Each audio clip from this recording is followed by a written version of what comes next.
Salam hörmətli Neftçi azarkeşləri. Azərbaycanın ən köklü klubu olan Neftçinin tarixində iz qoymuş bir sıra futbolçular var. Onlardan biri də Əsgər Abdullayevdir. Əsgər Abdullayev indiyə qədər Neftçi tarixində ən çox oyuna çıxmış ikinci futbolçudur. O, ümumilikdə 397 oyunda Neftçi formasını geyinib. Bugün Əsgər müəllim bizim qonağımızdır və onunla Neftçi karyerası ilə bağlı danışacağıq. Əsgər müəllim, xoş gördük sizi. Xoş gördük. Lap əvvəldən başlayaq. 1960-cı ildə Gürcüstanın Qardeban şəhərində anadan olmusunuz. Uşaqlığınız orada keçib. Bəs futbola gəlişiniz necə olub? Bu təşəbbüs sizdən olub yoxsa ailəniz tərəfindən? Belə deyim də, uşaqlıq dövründə hələ top sevər futbolçulardan biri də mən idim. Mən də istəyirdim ki, məsəl üçün, futbol oynayırdıq. Məsəl üçün, Qardebanədə mən deməli, futbolu orada başlamışam. Sonradan Azərbaycan bədən tərbiyəsinin üstünə gəlib qəbul oldum. Orada Azərbaycan çempionatı keçirilirdi. Orada da birinci komanda vardı, oraya düşdüm.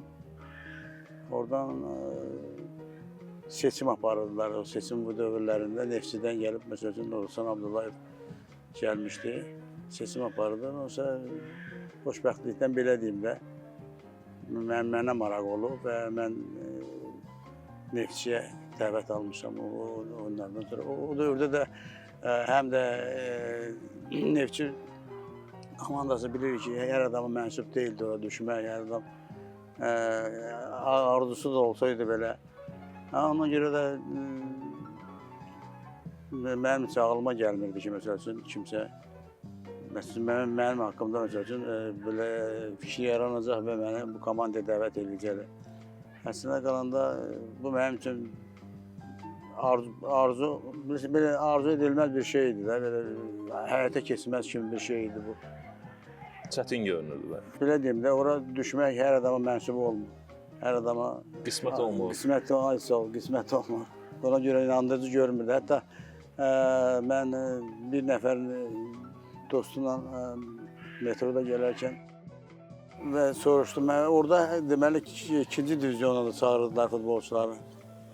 Mən dedim ki, Allah ikinci divizyona bax, birinci Neftçiyə baxmadı. Neftçiyə yasladı ki, bizlik deyil hələ ki, nə bilim nə. Tofiq Mustafayev idi o vaxt.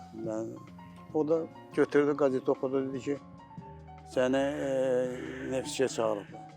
Mən də dedim, Tofiq, mən məzələnməkdən söhbət getmir dedim. Bax, görürəm, ikinci divizyona çağırıblarsa, SSR çempionatında o da. O an üstü ki, oğlum, səni bura çağırıblar. Deməli, almışam qazeti, özüm şokdayam da. Çünki yenə deyirəm ki, Neftçi tarixi komandadır. Neftçi bizim üçün, həm üçün əziz bir komandadır. O vaxtda ora düşmək, ora deməli, o komandada üzvü olmaq, hələ oynamağını qırağa qoyaq da, üzvü olmaq hər adama mənsub olmurdu. Neftçidə xüsusi bir kumiriniz olubmu? Ümumiyyətlə, Neftçidə sizin üçün kumir deyə biləcəyimiz oyunçu kim olub? Vallahi hər bir futbolçu mənim üçün orada əziz idi demək. Kimlərsə reytinglərə bölmək istəmirəm. Neftçi komandası mənim üçün, hətta uşaqlıq dövründə əlimiz antenadan əl çəkmirdi, düzəldirdik, bu oyuna baxırdıq, fragmentlərdən biraz hərdən şeylər olurdu da. Belə baxanda Neftçini çox sevirdik. Neftçi, mən Gürcüstanda böyüsəm də, mənim üçün birinci komanda həyatımda sevdiyim Neftçi komandası olub. Şükürlər olsun ki, orada oynamaq da mənə qismət oldu. Əsas komandadakı debüt oyununuzu necə xatırlayırsınız? Əlbəttə ki, Neftçi əsas heyətində çıxış eləmək şərəfdir. Əlbəttə ki, böyük məsuliyyət vardı. Böyük məsuliyyət və mənim üçün şərəf idi orada çıxış eləmək. Hətta yenə deyim ki, əlimdən gəlib gəlməyən şeyləri meydansada qoymağa özümə söz vermişdim. Debüt mövsümünüzdə cəmi 9 oyuna çıxsaz da, cəmi 9 oyun keçirsəz də, artıq 2 mövsüm sonra Neftçinin əsas futbolçularından biri idiniz və əsas heyət üzvlərindən idiniz. İstərdim həmin dövrlərlə bağlı xatirələrinizi bölüşəsiniz. İstər məşqçilərdən, istər komanda yoldaşlarınızdan, sizə daha çox kimlər dəstək olurdu. Həmin dövrlərlə bağlı istərdik elə xatirələrinizi sizdən dinləyək. Məşqçilər də əlbəttə ki, deməli, dəstək olurdu bizə. həm də futbolçuların bir böyük əksəriyyəti, məsəl üçün, orada bir çox futbolçular var idi ki, məsəl üçün, yaxından kömək eləməyə çalışırdılar. Məsəl üçün, belə götürələr, orada Vaqif Sadıqov idi, Yaşar Vahabzadə idi. Yaşar Vahabzadə yox idi, sonra gəldi. Deməli, Vaqif Sadıqov idi, Şakir Qəribov idi. Sonradan bu Yaşar Vahabzadə idi. Maşallah Əhmədov idi. İskəndər Cavadov. Yəni, biz bir pokoleniya kimi demək olar ki, gəlmişdik. Onlar bir-birimizi poddeşk eləməyə, bir-birimizə arxa durmağa, həmişə yaxınlıq elə bir dəstəkləyirdik bir-birimizi ki, belə şeylərdə çıxıb. Çünki hamımız bir şeyi həyata keçirdik. Bir arzumuz var idi ki, məsəl üçün, komanda nailiyyətlə çıxsın. Arada belə şeylər olurdu. Belə şeylər olurdu. Prime Sports Arenada bir qədər gəzdik, yeni tribunalarla tanış olduq. İstəyərdim, indi də gedək Prime Sports Futbol Mərkəzinə, Neftçinin bazasına.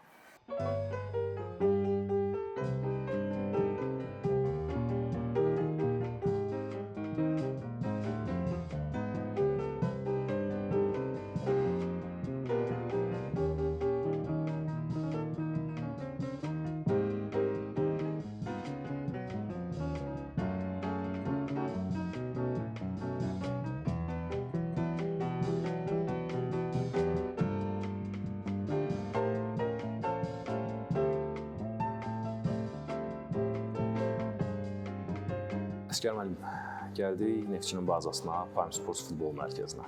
İstəyərdim suallara davam eləmədən əvvəl baza ilə bağlı sizin də fikirlərinizi öyrənək, yeni baza ilə bağlı nələr demək olar? Əla, hər şey yaxşıdır, çox yaxşıdır, meydançaları var. Şərait də çox gözəldir. Neftçinin heyətində 397 oyuna çıxmısınız. Hansı ki, bu göstəriciyə görə yalnız Kramarenkodan geri qalırsınız. Neftçi kimi klubun tarixində ən çox oyuna çıxmış ikinci futbolçu olmaq, yəni bu cür bir göstərici ilə tarixə keçmək necə bir hissdir? Hər bir futbolçu əlbəttə ki, klubda olarkən çalışmalıdır ki, heyətdə oynasın. Yəni ki, mən də çalışırdım ki, həmişə heyətdə oynayım, həmişə öz yerimi əldən verməyim. Buna görə də yenə deyəm ki, bu cəhətdən belə bir şərait yaranıbdır. Sizin xüsusi bir göstəriciniz var, hansı ki, boş qapıdan top çıxarmaq üzrə SSR çempionsunuz. Yəni, çox maraqlı bir göstəricidir. 70 dəfə komandanızı qoldan xilas eləmək fantastik göstəricidir. Həmin anları necə xatırlayırsınız? Yəni, belə bir statistika, belə bir rekord inanmıram ki, hansısa bir futbolçuda olsun. Yox, bilirsən, mən belə bir söz deyərdim ki, əlbəttə ki, müdafiəçi müdafiə olmağı bacarmalıdır. Boş qapıdan qopub çıxarmaq necə olub? Qapıcı topa çıxarkən qapıya düşmək lazımdır, kimsə qapıya düşməlidir. Mən həmişə onu eləyirdim və bacardığım topları boş qapıdan çıxardım. Neftçi heyətində bir dəfə qol da vurmusunuz, hansı ki, Žalgirislə səfər oyununda vacib qol qeydə alınıb. Həmin qolla, son dəqiqələrdə vurduğunuz qolla 1-1 hesabı qeydə alınıb və səfərdən xalla qayıdıb Neftçi. İstəyərdim həmin oyunu, həmin qolu xatırlayasınız. Ümumiyyətlə, qol epizodu necə yarandı, Neftçidə ilk qolunu vurmaq necə bir hiss idi? Oyunu bayaq qeyd elədiniz, axır saniyələri idi, axır dəqiqələri gedirdi. Deməli, mən də qoşulası oldum hücuma, yəni və orada epizod oldu. Mən harada çalışırdım, Blijniyə qaçım. Orada maşallah qışqırdı ki, orada mən gedirəm ona. Mən də ortaya qaçdım. Qismətdən də top gəldi mənə. Ortaya gəldi. Və ondan da istifadə edə bildim. O vaxt komanda yoldaşlarınızla hansılarla meydanda daha yaxşı anlaşırdınız? Məsələn, bir qədər əvvəl qol epizodundan danışarkən bildirdiniz ki, epizod zamanı hücuma qoşularkən Maşallah Əhmədovla söhbətiniz olub, o hara qaçacağını bildirib, siz ortaya meylənmisiniz. Ümumilikdə meydanda kimlərlə bir-birinizi daha yaxşı başa düşürdünüz? Bütövlükdə belə deyim də, əsas hardasa 60-59 təvəllüdlü futbolçularla yəni münasibətimiz çox yaxşı idi bir-birimizə qarşı. Yəni bir-birimizi dinləməyi, bir-birimizi eşitməyi bacarırdıq. Və mənə bunu deyə bilərəm. Və bunun nəticəsində yəni münasibətimiz bu pokoleniya daha yaxşı idi. Bir neçə il kapitanı olduğunuz, uzun illər formasını geyindiyiniz Neftçinin heyətində ilk Azərbaycan çempionu olmaq necə bir hiss idi? Həmin dövrü, həmin çempionluğu necə xatırlayırsınız?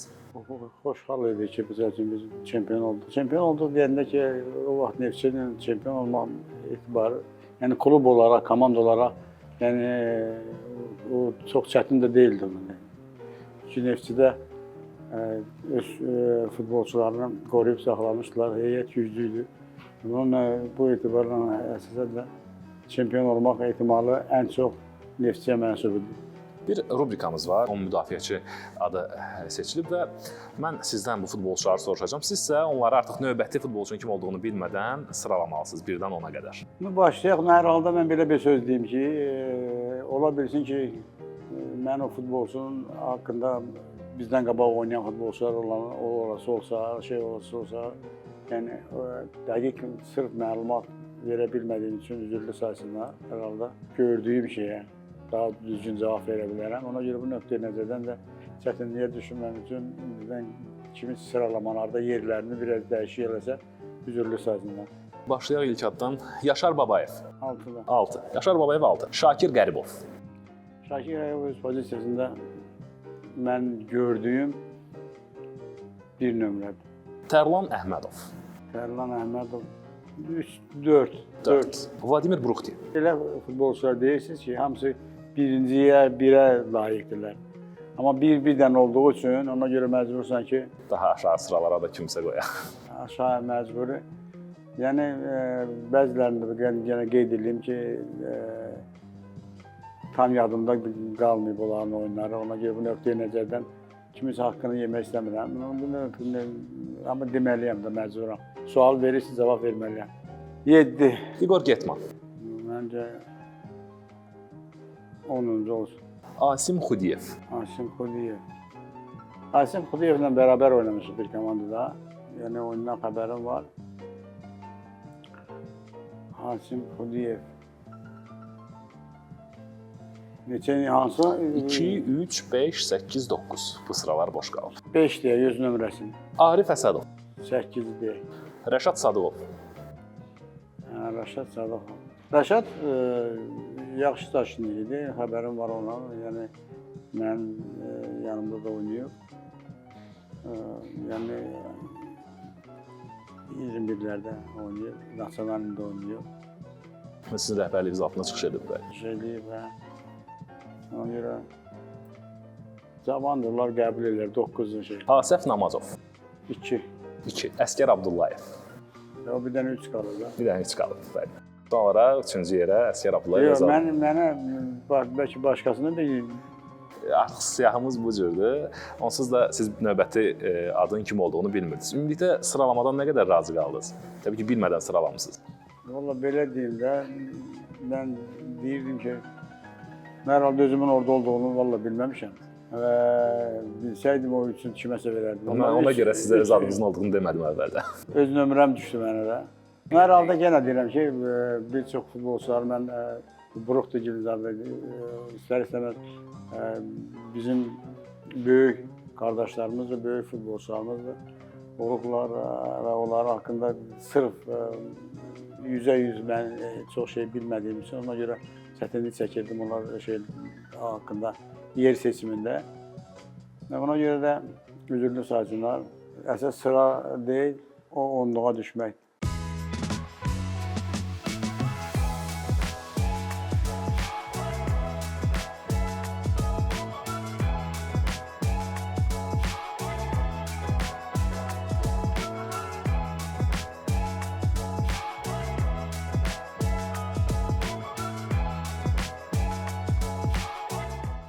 Əskər Abdullayev üçün Neftçi nədir?